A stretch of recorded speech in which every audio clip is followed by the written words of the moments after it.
Hello, everybody, and thank you so much for joining us for the newest episode of the Elite Podcast. Of course, I'm St. Maddie this time, bringing you a brand new guest, somebody that we've never spoken with yet, JJ Green Giant, who's joining us today. JJ, how you doing? I'm doing well, doing well. How are you? Doing fantastic. Do you want to be called JJ or Green Giant or the Giant? Whatever you'd like. Let's go with JJ. JJ Let's sounds go with good. JJ. Yep.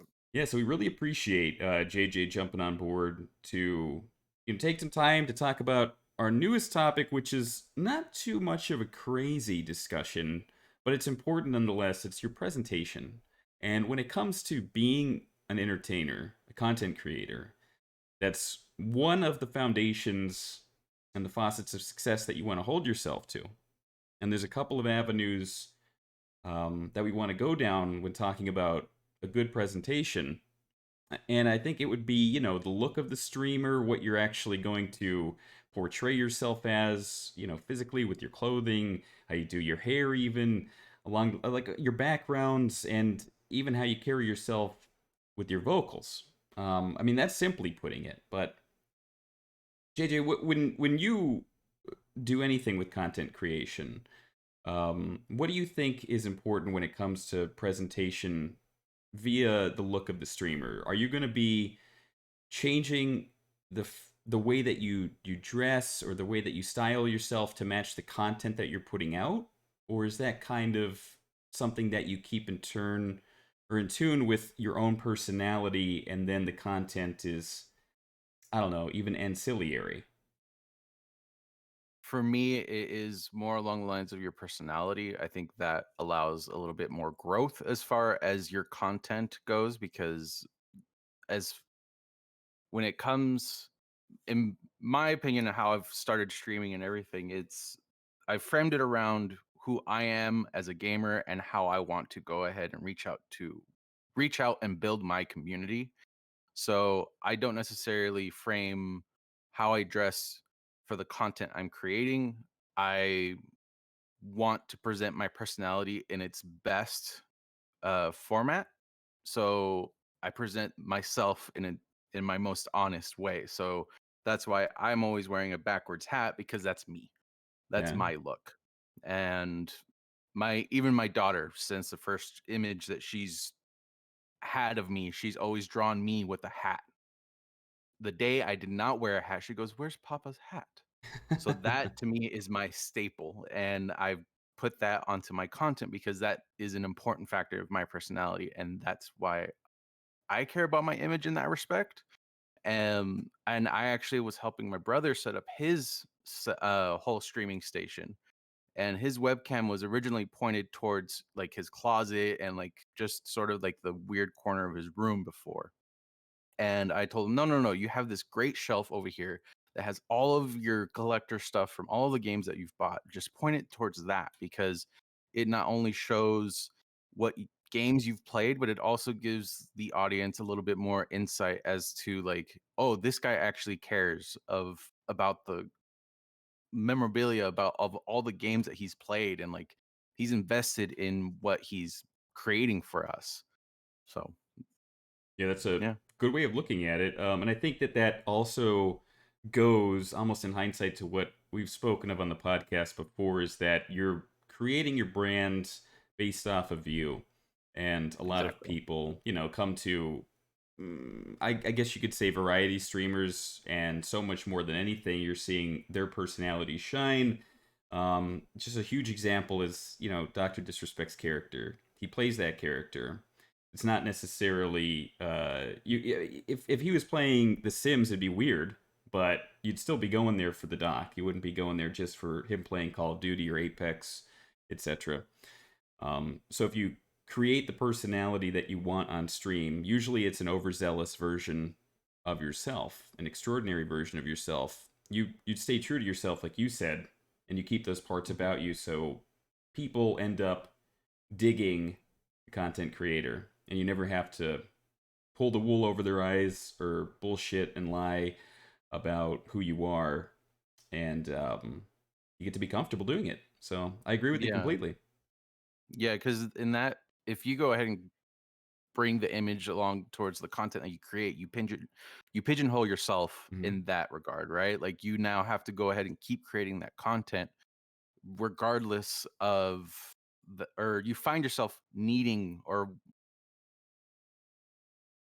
needing to go ahead and create that type of content continuously, even if the game no longer becomes relevant, or whatever content that you're creating. Like, what if that content no longer is popular or just wanted, and you can't?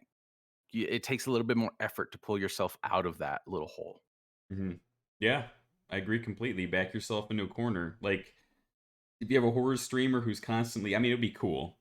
I bet it like dressed up like a plague doctor all the time, and then all of a Yeah, sudden, I don't know, horror games just don't get the same kind of views, and you're seeing this guy play NBA 2K dressed up like a plague doctor, and it's just like, but I agree with you completely. Like, you gotta be true to yourself, and that's the most exactly. important thing with the look. And there's nothing to say. And I say it's very important to be an extraordinary or awesome version of yourself because, let's say if you always had that thought or mentality of, I kind of wanted to do this with my hair or I wanted to get that tattoo, well, now you have a place to show it off. So you might be more inclined to do what you want to do, Yep, something that you were reserved to do before. So it helps you have that platform. absolutely. Another topic just to bring up with this is you slightly touched on it when we talked about the shelf that you wanted to point the camera to help out somebody streaming, finding a good environment for them to showcase, and I think that the room look is extremely important. Are you a fan? Does it matter to you when you see somebody using a green screen, or would you rather see their actual environment? I actually was talking about this with in chat with another streamer I was watching, and he recently his room setup is phenomenal. Like he has all of, like the RGB lighting on his shelves, kind of like to match with the game that he's playing at that moment. And then he recently, quote unquote, upgraded to a green screen. Um, and I don't know how I feel when about that content that he uses a green screen for, but I think it depends on the games that you play, to be entirely honest, because if you're playing a PV like just a very much like Call of Duty Warzone kind of game or Fortnite or whatever those kind of like big multiplayer games, I don't think the environment of the game is necessary. So a green screen is not really as important. But games like Skyrim or Assassin's Creed Valhalla, where like the environment of the game is actually beneficial, and maybe a green screen is useful because now you're only seeing yourself in the environment of the game as your background, and that to me, I think, is a little bit more prominent and allows it to be more more just in general. Yeah. Yeah, so If that definitely makes sense. it does. I would say like what you're trying to say is contextual, like based off of Exactly. Yes. mhm, Yes. certain situations might call for it and others might not. I mean, I use mine for to kind of extend the hand of my personality with having goofy shit like Nicolas Cage as a Renaissance painting on my background, let people pick it. And I think that some people are able to use it as an extension of themselves. And then of other cases, a lot of people have, like you said, like the collectibles on the shelf or the lighting that changes. I've seen a streamer do that. Then you can actually change the lighting in chat, or it changes based off of if they die in game, etc. And that's extremely useful too. I believe there's a lot of avenues you could take as long as you're performing correctly based off of what you choose, be it your physical background, a digital one via a green screen, etc. But I think we also want to look at what we talked about with your appearance and pick something that goes with what you are as a Yes. person. Yeah. Yeah. And actually, I in that regard, I totally agree. Because let's say you don't find yourself in a situation where you have all the shelves and all of the collectibles that other streamers or other content creators would have. A green screen is amazing. You can go ahead and, like you said, like you go ahead and create all of these, or you allow your viewers to go ahead and pick, or yeah, you allow them to pick your background in this Ah, I know what you yeah. words. Yeah. I think that's very important in that regard too, because I personally don't have a good background. I'm streaming out of my garage, so I don't really have a great set of shelves. I have 2x4 shelves. I have like just raw wood shelves as my background and my dingy garage. So I actually choose not to light my background. And would I want to go green screen? Potentially.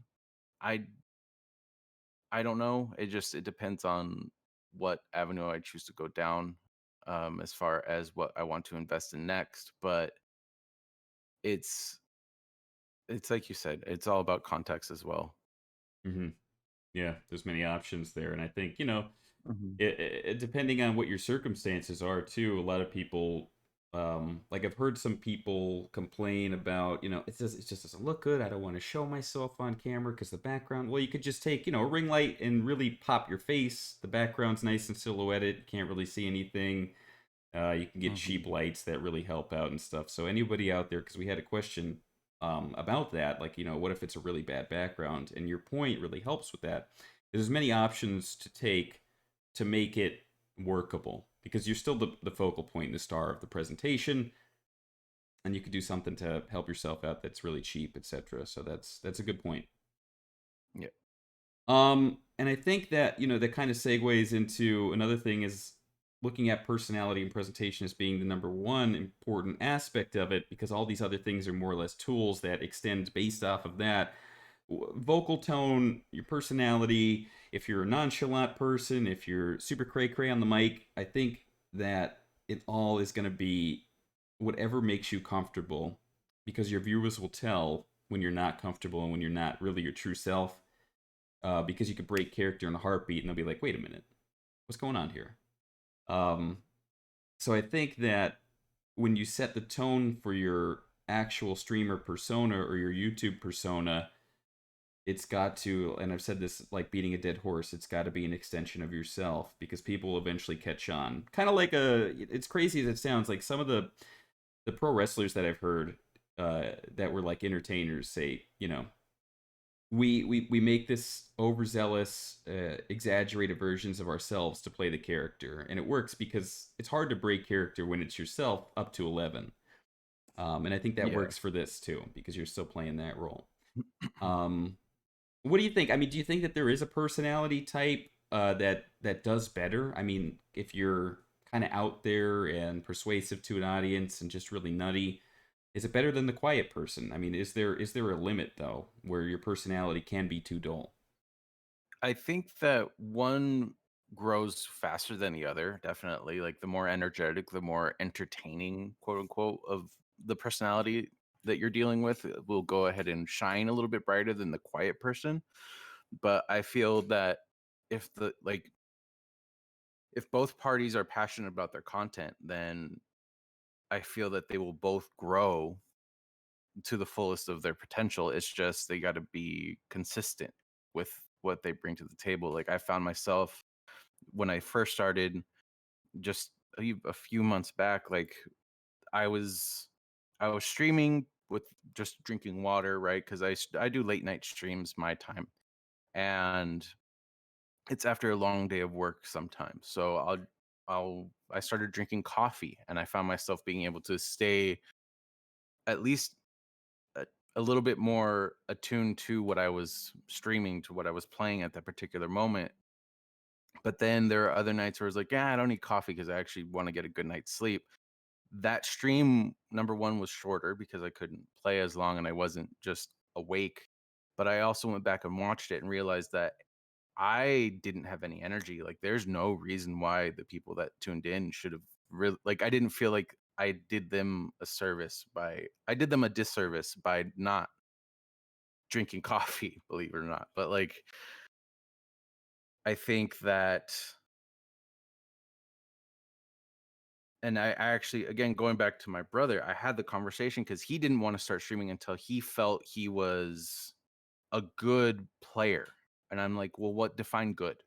Define, he goes, high KD ratio, high this, high that, good, like almost pro level player. And I'm like, I don't think that's what you need. I think what you want to create for your viewers is a story. Like, you want to give them a story arc of your progress in a game. Like, if you're not great at the game and you're streaming it, you're streaming your progress of becoming a good player, a person that's knowledgeable about the game, the stats, the achievements, the high end game achievements that are harder to get. Your viewers are there to see your progress from square one to, you know, your quote unquote end game.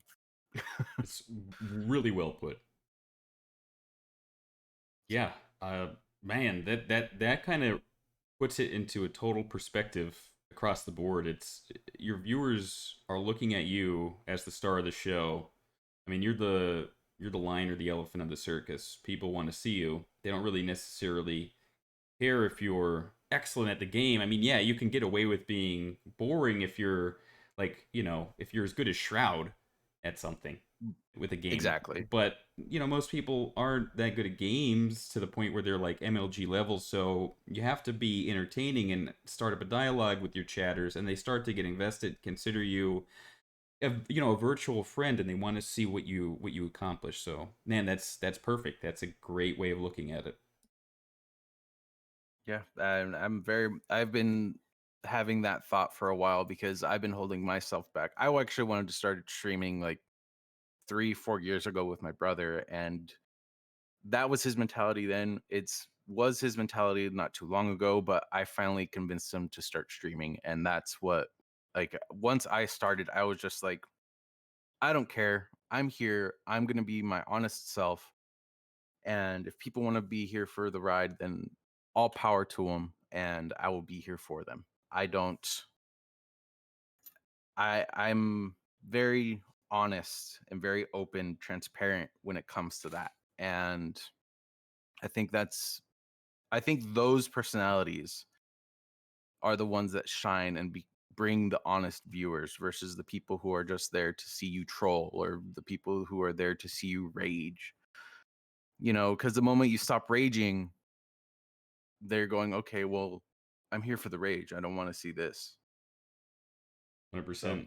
Yeah, and that's another way of, like you said, pigeonholing or backing yourself into a corner. I mean, there was like a really like a shitty example, but Wings of Redemption is a streamer who backed himself mhm. into whining and raging and getting trolled format, and that now it's like every day's a fight to stream.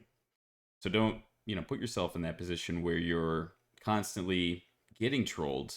Put yourself in a position where you're constantly showing confidence and bringing your own self to the game that people can appreciate. So yeah, man, that was perfect. Well said. Thank you. Oh, you're welcome. I think that that was a wonderful episode, a nice and short description of where we need to where we need to concentrate ourselves as content creators, what the most important things are, whereas you're going to create your look as an extension of yourself, not the extension of your content. Be true to yourself. Your viewers will notice that. More people will come to you. If you build it, they will come. That old analogy, blah, blah, blah. I wanted to thank JJ. JJ, before we end up today, did you have any other thoughts about the discussion today before we wrap it up? Yeah. Be confident in your stream. Be confident in your content in general, because if you have that one person in chat that does want to troll and just go ahead and hype up on this one moment that you fudged up, just remember that it's your content. Go ahead and tell them, hey, look, I don't want to do it. I don't want to keep doing that. Thank you. There you Thank you go. for hanging around. Be confident. Yeah. Yeah, a lot of people don't. They get walked all over. So that's a great closing argument. I love it. Definitely be confident. Very good, sir. Well, a big thank you from myself and the elite and the fans to you, JJ, for taking the time to be our guest today. Hope everybody out there is having a wonderful mid-February. We love you guys. Thank you so much for joining our podcast. Until next time, bye bye.